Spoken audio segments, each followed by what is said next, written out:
Hello, Farah Peterson. We're talking about social justice advocacy in the counseling role.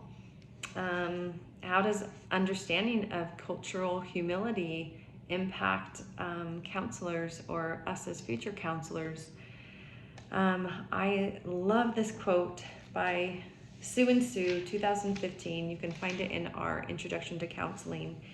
She says, this is on page 194, she says, take a breath.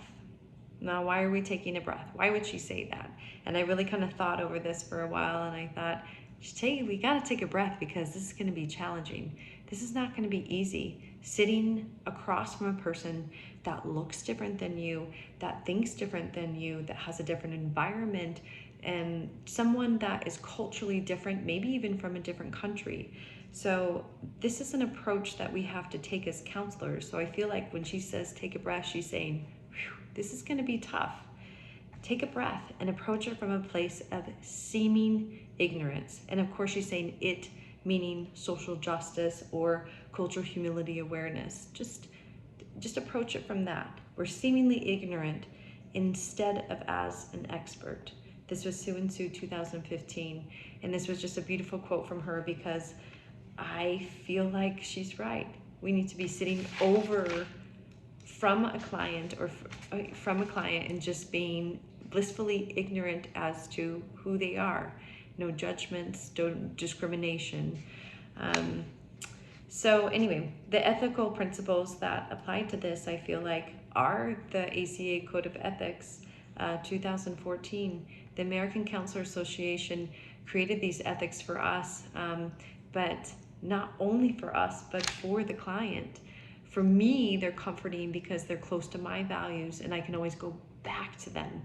You know, we have these 6 principles, these 6 underlying principles of how we are supposed to practice. These are ethical standards. These are autonomy, non-maleficence, beneficence, justice, fidelity, and veracity. And these are just our overall standards where we approach diversity and we approach this multiculturalism and we approach it from that standpoint. Do those principles go back to the Bible? Absolutely. They go back to the Bible. I mean, we can see it scripture through scripture. Isaiah 1:17, learn to do good, seek justice, rebuke the oppressor, defend the fatherless, plead for the widow. I mean, that just cries out multiculturalism, social justice, advocacy for the client. So what personal action would I take? I really appreciated, sorry, you have to turn the page, Dr. Melvin E. Pride on the video 5 on multiculturalism and or diversity. I watched the whole video, but what really stood out to me was this when he said, be self-aware. He said, don't lie to yourself. If you're having an issue with a client or you're having an issue in general, he said, find out your why. And I think that sometimes that's what I have to do. I have issues, maybe small ones, but they're still there. And maybe that's from my background or my environment or where I was brought up.